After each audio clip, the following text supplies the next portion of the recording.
নমস্কার বন্ধুরা, পাকশালা রাঁধুনিতে সবাইকে স্বাগত। আমি প্রিয়াঙ্কা। আজকে নতুন একটা রেসিপি নিয়ে চলে এসেছি, যার নাম হচ্ছে ডিমের কোরমা। তো ডিমের কোরমা বানানোর জন্য নিয়ে নিয়েছি সেদ্ধ ডিমগুলোকে আমি নুন আর লঙ্কার গুঁড়ো দিয়ে ভালো করে ম্যারিনেট করে নিয়েছি। দিয়ে নিয়েছি একটা কড়াইতে সাদা তেল আর ঘি নিয়ে তার মধ্যে একটা কুচিয়ে রাখা পেঁয়াজটাকে আমি খুব জিরি করে কুচিয়ে নিয়ে হালকা কম আছে সেটাকে আমি ভেজে নিচ্ছি। এটা একটু লালচে বাদামি রং হওয়া পর্যন্ত আমি ভেজে নেব। কম আঁচেই এটাকে ভাজতে হবে।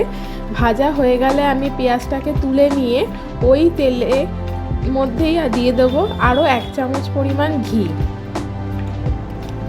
দেখুন বন্ধুরা, আমাদের পেঁয়াজটা কিন্তু মোটামুটি ভাজা হয়ে গেছে। এবার ওই তেলেই আমি দিয়ে দিচ্ছি 1 চামচ পরিমাণ ঘি দিয়ে রান্নাটা করলে রান্নার ফ্লেভারটা খুব ভালো আসে, তাই আমি এখানে ঘিয়ের ব্যবহার করেছি। আপনারা কিন্তু চাইলে সাদা তেলের ব্যবহারও করতে পারেন।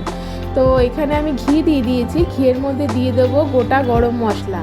এখানে আমি 2টো এলাচ, 2টো লবঙ্গ, দারচিনি আমি একটু ফাটিয়ে নিয়েছি, যাতে এই গোটা গরম মশলার ফ্লেভারটা আরও খুব ভালো বেরোয়। দিয়ে দিচ্ছি এর মধ্যে গোটা জিরে আর জয়িত্রী দিয়ে দেবো গোটা জিরের বদলে কিন্তু আপনারা এখানে শাহজিরেরও ব্যবহার করতে পারেন। আমার কাছে শাহজিরের অ্যাভেলেবেল না থাকায় আমি গোটা জিরের ব্যবহার করেছি। শাহজিরেতে কিন্তু ফ্লেভারটা আরও বেশি ভালো আসে।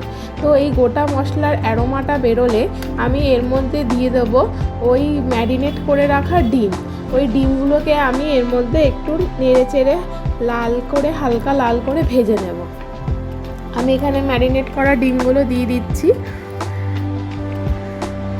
ডিমগুলোকে একটু ভেজে নেব।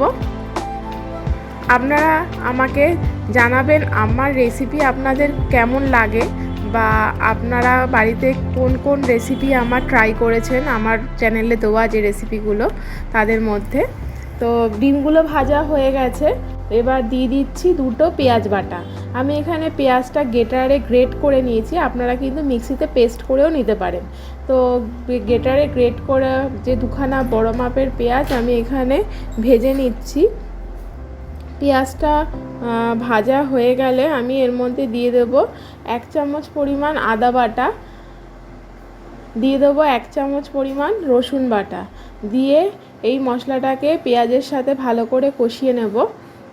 দিয়ে দিচ্ছি 1 চামচ পরিমাণ লঙ্কা বাটা, কাঁচা লঙ্কার বাটার আমি ইউজ করেছি।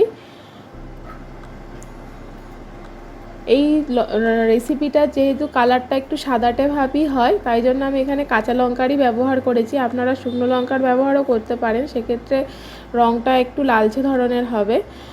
দিয়ে দিচ্ছি এখানে ধনে গুঁড়ো, আর দিয়ে দিচ্ছি সামান্য পরিমাণ কাশ্মীরি লঙ্কার গুঁড়ো, জাস্ট রঙটা সুন্দর আসার জন্য। তারপরে দিয়ে দেবো এখানে মশলার বাটি ধোয়া জল, যাতে মশলাগুলো পুড়ে না যায়। বাটি ধোয়া জল দিয়ে আরও ভালো করে মশলাটাকে কষিয়ে নেব। মশলা কষানো হয়ে গেলে এর মধ্যে দিয়ে দিচ্ছি কাজু বাদাম বাটা দিয়ে আরও কিছুক্ষণ এটাকে কষিয়ে নেব, নেড়েচেড়ে যতক্ষণ না তেল ছাড়ছে। ভালো করে কষিয়ে নিয়ে এর মধ্যে দিয়ে দিতে হবে 2 কাপ পরিমাণ দুধ। এখানে আমি ফোটানো দুধের ব্যবহারই করেছি।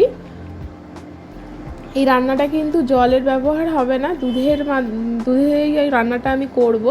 আপনারা যদি জলের ব্যবহার করেন সেক্ষেত্রে অর্ধেক জল আর অর্ধেক ফ্রেশ ক্রিম ব্যবহার করতে পারেন। তো 2 কাপ পরিমাণ দুধ দিয়ে আমি মশলাটাকে ভালো করে দুধের মধ্যে মিশিয়ে নিচ্ছি। গ্যাসের ফ্লেমটাকে আমি হাইতে করে দিচ্ছি। ফুটে উঠলে আমি গ্যাসের ফ্লেমটাকে কমিয়ে দেব।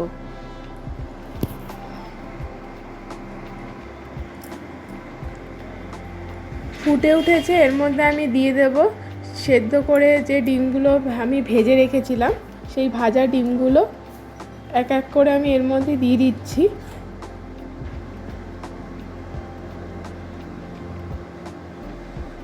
ভাজা ডিমগুলো দিয়ে আমি এটাকে একটু ঢাকা দিয়ে কম আঁচে রেখে দেব, যতক্ষণ না গ্রেভিটা ঘন হচ্ছে আর একটু থিকনেস আসছে। এর মধ্যে দিয়ে দিচ্ছি যে আমি ভেজে রেখেছিলাম যে পেঁয়াজগুলো বেরেস্তা করে রেখেছিলাম, সেই বেরেস্তাটা দিয়ে আমি এটাকে ঢাকা দিয়ে রেখে দেবো কিছুক্ষণের জন্য। আপনারা বাড়িতে কোনো অতিথি এলে, ঘরে কিছু না থাকলে সেক্ষেত্রে ডিমের এই রেসিপিটা বানাতে পারেন। এটা কিন্তু খেতে যেমন সুস্বাদু আর তেমন কোনো লোকজন বা কোনো অনুষ্ঠানে এই রান্নাটা করা যেতেই পারে। পোলাও, ভাত, রুটি, পরোটা সব কিছুর সাথেই কিন্তু এই রেসিপিটা খুব ভালো যায়। তো ডিমের কোরমা এই রেসিপিটা আমার বাড়ির সবাই খুব পছন্দ করে। আপনারাও অবশ্যই বাড়িতে করবেন এবং জানাবেন আপনাদের কেমন লেগেছে। তো আমার এই দেখুন বন্ধুরা, এটা ফুটে উঠেছে, ঝোলটাও অনেক ঘন ঘন হয়ে গেছে। এর থেকে বেশি কিন্তু আমরা ঘন করব না। এই পর্যায়ে আমরা দিয়ে দেব চেরা কাঁচা লঙ্কা। আমি এখানে 3টে চেরা কাঁচা লঙ্কা দিয়ে দিয়েছি। আমি কিন্তু আগেও কাঁচা লঙ্কা বাটা ব্যবহার করেছি, সেটা বুঝে আপনারা, ঝালের পরিমাণ বুঝে আপনারা লঙ্কার ব্যবহার করবেন। দিয়ে দিচ্ছি পরিমাণ মতো নুন। নুনের পরিমাণটা একটু কম থাকায় আমি আরও একটু নুন এখানে অ্যাড করছি। দিয়ে দেবো সামান্য পরিমাণ চিনি। চিনিটা কিন্তু এখানে জাস্ট স্বাদটাকে ব্যালেন্স করার জন্য আমি ব্যবহার করেছি। খুব সামান্য পরিমাণ চিনির আমি এখানে ব্যবহার করব। আপনারা কিন্তু চিনির ব্যবহার করলে নাও করতে পারেন। তো চিনির ব্যবহার দিয়ে দেবো। এবার হচ্ছে গরম মশলা গুঁড়ো দিয়ে একটু ভালো করে নেড়েচেড়ে গ্যাসের ফ্লেমটাকে আমি বন্ধ করে দেবো। আমাদের রান্না কিন্তু কমপ্লিট। এবার আমি এটাকে একটা সার্ভিং বোলে ট্রান্সফার করে নেব।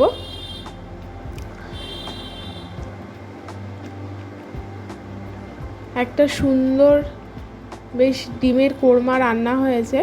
আপনারা দেখুন তেল ছাড়তে শুরু করেছে। আপনারা অবশ্যই বাড়িতে এইভাবে ডিমের কোরমা বানাবেন এবং আমাকে জানাবেন আপনাদের বাড়ির লোকের বা আপনাদের কেমন লেগেছে। যারা যারা আমার চ্যানেলে দর্শক বন্ধু আছেন তাদেরকে আমার চ্যানেলের তরফ থেকে অসংখ্য ধন্যবাদ। আর যারা যারা এখনও আমার চ্যানেলটিকে সাবস্ক্রাইব করেননি, আমার চ্যানেলটি নতুন দেখছেন, তাদেরকে আমার অনুরোধ রইল যে আমার চ্যানেলটিকে সাবস্ক্রাইব করে আমার পাশে থাকার জন্য। যদি আমার রেসিপি আপনাদের ভালো লেগে থাকে তাহলে অবশ্যই আমাকে কমেন্ট করে জানাবেন এবং আমার রান্না সবার সাথে শেয়ার করবেন। দেখুন বন্ধুরা, আমাদের ডিমের কোরমা কিন্তু একদম রেডি। এটা দেখতে যেমন সুন্দর হয়েছে, খেতেও কিন্তু আরও বেশি সুস্বাদু হয়েছে। আপনারা অবশ্যই বানাবেন এবং খেয়ে আমাকে জানাবেন আপনাদের কেমন লেগেছে। আবার নতুন কোনো রেসিপি নিয়ে তাড়াতাড়ি ফিরে আসবো এই চ্যানেলেই। ধন্যবাদ।